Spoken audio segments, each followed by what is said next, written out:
कोणता उमेदवार या ठिकाणी नगराध्यक्ष पदावरती या ठिकाणी निवडून येईल असं वाटतंय? राजाभाऊ. राजाभाऊ यांचा उमेदवार. हा. काय वाटतं यावेळेस कुठल्या पक्षाचा या ठिकाणी नगराध्यक्ष भोकरदनमध्ये झाला पाहिजे? राजाभाऊ होणार. राजाभाऊ. यावेळेस नगराध्यक्ष कोणता आहे? राजाभाऊ. राजाभाऊ. तिन्हीपैकी सध्या आजच्या घडीला भारतीय जनता पार्टीचं पारडं जड वाटतं. उमेदवार आहे. काय वाटतं कोणाचा नगराध्यक्ष होईल यावेळेस? पंजाचा होईल. नमस्कार मंडळी, स्वागत आहे तुम्हा सर्वांच्या आपल्या आजच्या या विशेष कार्यक्रमात गुलाल कुणाचा कौल जनतेचा. आज आपण आलो आहोत जालना जिल्ह्यातील भोकरदन या शहरात. सगळीकडेच स्थानिक स्वराज्य संस्थेच्या निवडणुकाची रणधुमाळी सुरू झालेली आहे आणि या ठिकाणी देखील नगरपालिकेच्या निवडणुका लागलेल्या आहेत आणि या ठिकाणी आता तिरंगी लढत पाहायला मिळते आहेत. एकीकडे भाजपाकडनं आशाताई माळी, राष्ट्रवादी शरदचंद्र पवार गटाकडनं मिर्झा समरीन, तर काँग्रेसकडनं प्रियंकाताई देशमुख या ठिकाणी उमेदवार आहेत. त्यामुळे या ठिकाणी तिरंगी लढत पाहायला मिळते आहेत आणि चुरशीची लढत यावेळेस भोकरदनमध्ये होईल अशी चर्चा आहे. त्यामुळे आजच्या आपल्या विशेष कार्यक्रमाच्या माध्यमातून या ठिकाणचा ग्राउंड रिपोर्ट नक्की काय म्हणतो आणि यावेळेस भोकरदनचा नगराध्यक्ष कोण होणार हे आजच्या या ग्राउंड रिपोर्टच्या माध्यमातून आपण जाणून घेणार आहोत. चला तर मग जाणून या ठिकाणी भोकरदन नगरपालिकेची निवडणूक होती आहे. सगळीकडेच भोकरदन मध्ये चर्चा पाहायला मिळते. या ठिकाणी तिरंगी लढत आहे. तिन्ही पक्षाचे उमेदवार या ठिकाणी आहेत. काँग्रेसचाही उमेदवार आहेत, भाजपचा आहे आणि शरदचंद्र पवार गटाचा उमेदवार आहे. काय वाटतं यावेळेस कोणत्या पक्षाचा नगराध्यक्ष या ठिकाणी होईल? पंजाचा होईल. पंजाचा होईल असं काय वाटतं आपल्याला? आम्ही पंजाचीच माणसं आहे. पंजाची माणसं. हा, आम्ही पंजाचीच मारणार आहे. कामं झालीत का या भागात? लय कामं झाले. गांडोळ लोक काही सांगते समजा, पण नाही बी झाले तर झाले बी तर नाही बी झाले तर हो. आगामी काळात आणखीन काय कामं व्हायला पाहिजे असं वाटतं आपल्याला? काम काहीच नाही, फक्त पाणी पाहिजे भोकरदनला, बाकी काहीच नाही लागत. नाले आणि पाणी, बाकी काहीच लागत नाही. यावेळेस नगराध्यक्ष कोणता आहे? राजाभाऊ. राजाभाऊ. आणखीन काही स्थानिक नागरिक त्या ठिकाणी आपल्या सोबत आहेत, त्यांच्यासोबत चर्चा करूयात. काय वाटतं काका, यावेळेस भोकरदनचं जे इलेक्शन होत आहे, तिन्ही पक्षांनी उमेदवार दिलेले आहेत. मागच्या वेळेस या ठिकाणी शरदचंद्र पवार गट जे राष्ट्रवादी असेल आणि काँग्रेस असेल एकत्र लढलं होतं, परंतु आता इथे वेगवेगळे लढत आहेत आणि दुसरीकडे भाजपाचा देखील उमेदवार आहे. काय वाटतं कोणाचा नगराध्यक्ष होईल यावेळेस? पंजाचा होईल. पंजाचा होईल असं काय वाटतं आपल्याला?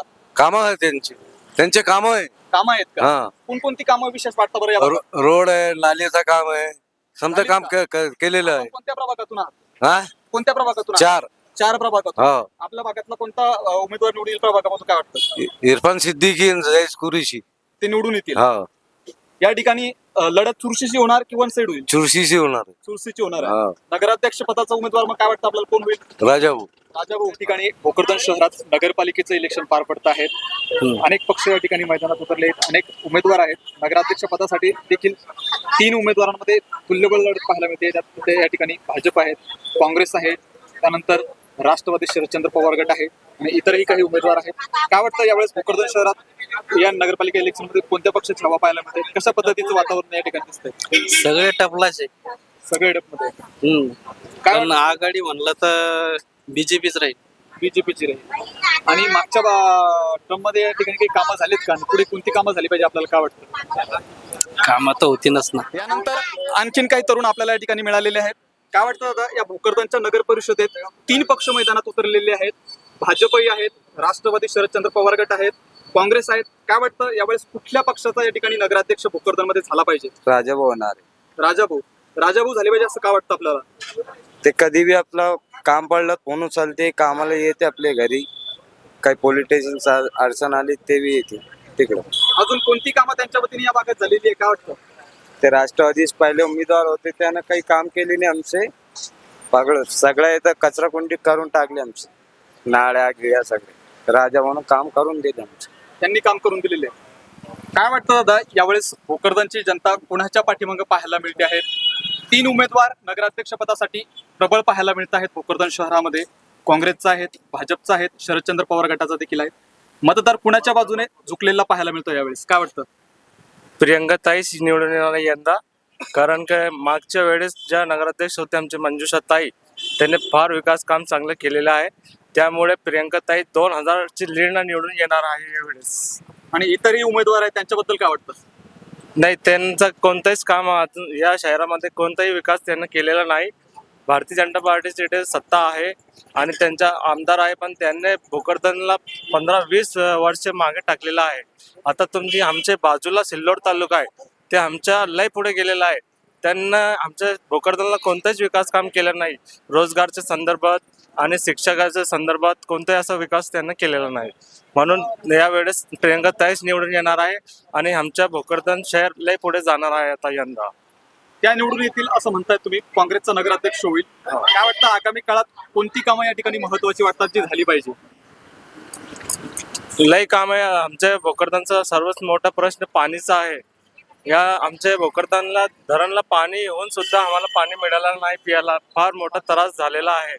आणि इथे जर आमचे प्रियंका ताई आले, आमची कॅपॅसिटी फार मोठी आहे भोकरदन शहराची. त्याला फिल्टर लहान झालेला आहे. आता मोठा फिल्टर या ठिकाणी पाहिजे आणि याच्यासाठी आमचे प्रियंका ताई काम करणार. भोकरदन शहराच्या नगरपालिका इलेक्शनच्या पार्श्वभूमीवरती भोकरदन शहरातील काही ज्येष्ठ नागरिक आपल्या सोबत आहेत. त्यांच्यासोबत बातचीत करूया. काका, या ठिकाणी नगर परिषदेचे इलेक्शन पार पडत आहेत. तिहेरी लढत पाहायला मिळते आहेत. तिन्ही पक्षाचे या ठिकाणी उमेदवार आहेत. काय वाटतं यावेळेस कशा प्रकारचं वातावरण या भोकरदन शहरात पाहायला मिळतंय? कुठल्या पक्षाचा नगराध्यक्ष होईल काय वाटतं? तिन्ही पक्षाच्या आता सध्या तरी नगर अध्यक्षपद हे तिन्ही भाजप आणि काँग्रेस आणि राष्ट्रवादी या तिन्हीपैकी सध्या आजच्या घडीला भारतीय जनता पार्टीचं पारडं जड वाटतं. परंतु भोकरदन नगरपालिकेचा विचार जर केला तर ऐन टायमावर नगरपालिकेचं मतदान फिरतं. प्रत्येक वेळेस आम्ही नगरपालिकेमध्ये काम करत असताना नगरपालिकेचं मतदान फिरल्यामुळं ऐन टायमावर मतदानाच्या विषयी काही सांगता येत नाही. आज रोजी तरुण मतदार या BJP ठिकाणी आपल्या ला. सोबत आहेत. त्यांची देखील प्रतिक्रिया जाणून घ्या. दादा, काय वाटतं भोकरदन मध्ये कशा पद्धतीची लढत पाहायला मिळते आणि यावेळेस कोण नगराध्यक्ष होईल? राजेभाऊ देशमुख. त्यांच्या वतीनं प्रियंकाताई देशमुख या नगराध्यक्ष पदाचे उमेदवार आहेत. त्या नगराध्यक्ष होतील. प्रियंका प्रियंकाताई होतील. त्या होतील असं काय वाटतं आपल्याला? ते चांगलं करतात म्हणून ते चांगले. चांगले कामं करतात म्हणून ते हा. निवडून येतील असं वाटतं. हा. या ठिकाणी भोकरदनची काही जनता आपल्या सोबत आहेत. त्यांच्याकडनं जाणून घेऊया.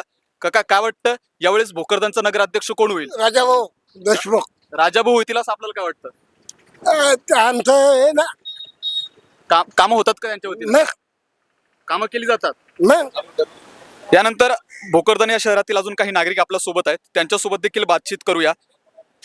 काय वाटतं काका, यावेळेस भोकरदन शहरात नगरपालिकेची निवडणूक पार पडते आहे. या निवडणुकीची मोठी चर्चा आहे कारण यावेळेस तिरंगी लढत या ठिकाणी पाहायला मिळते आहेत. तिन्ही पक्षांना उमेदवार दिलेले आहेत. भाजपने दिलेले आहेत. शरदचंद्र पवार गटाचा जो आहे त्यांचा देखील उमेदवार आहेत आणि काँग्रेसचाही उमेदवार आहेत. कोणता उमेदवार या ठिकाणी नगराध्यक्ष पदावरती या ठिकाणी निवडून येईल असं वाटतंय? राजाभाऊ. राजाभाऊ यांचा उमेदवार. हा त्यांच्या वतीनं प्रियंकाताई यांना उमेदवारी देण्यात आलेली आहे. त्या नगराध्यक्ष होतील असं वाटतं आपल्याला? हा हा होते. त्या नगराध्यक्ष होतील असं का वाटतं? काय कारण आहे त्यामागचं? नाही, ते माणूस चांगला आहे. ते कामच चांगले केलेले काम त्याने चांगले काम केलेले 5 वर्षी ते माणूस येईन. आपण कोणत्या प्रभागातून आहात? आम्ही 4 मध्ये. 4 मध्ये. हा. 4 मध्ये कोणत्या उमेदवाराची चर्चा आहे? कोणते नगरसेवक निवडून येतील असं वाटतं? इरफान सिद्दीकी और जहीर कुरेशी. ते निवडून येतील. हा, पंजाचे.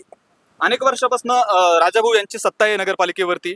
अजूनही या ठिकाणी तुमचं प्रेम त्यांच्यावरती पाहायला मिळतंय. याचं कारण काय आहे? ते चांगलं माणूस आहे. सगळं मिळून घेतो सगळ्या माणूसाचा. सगळं चांगलं नागरिक म्हणून या भागात नागरिक म्हणून सरी आतापर्यंत तर काँग्रेसचीच सत्ता झालेली आहे. आता काय झालेलं आहे की बा आता BJP आणि तुतारी यांच्यामध्ये तुतारीमध्ये काँग्रेसमध्ये भाग वाटल्यामुळं आणि BJPचं सीट असल्यामुळं जरा चढ ज्यादा याच्यावर होणार आहे. लढ ज्यादा याच्यावर जाणार आहे. बाकी दुसरं काही नाही. पण मग जे हे बोलते देशमुख साहेब तेच होणार आहे. काँग्रेसचा नगराध्यक्ष होईल. काँग्रेसचं नाही कधीच काँग्रेसचा नगराध्यक्ष व्हायला पाहिजे असं आपल्याला काय वाटतं? नाही वाटतं नाही. त्यांची करतो की आणि चांगले काम आहे आणि ऐकल्यात भेटते ना मालूम आहे ना. आम्ही भोकरदनला जोडून येतो. त्यांचं जसं माहिती होती की बा हे चांगले कामं करते. तरुण पोर आहे सोबत समजा ज्याची नाही त्याचे मदत करते सहकार्य करता. हा, राजाभाऊ बद्दल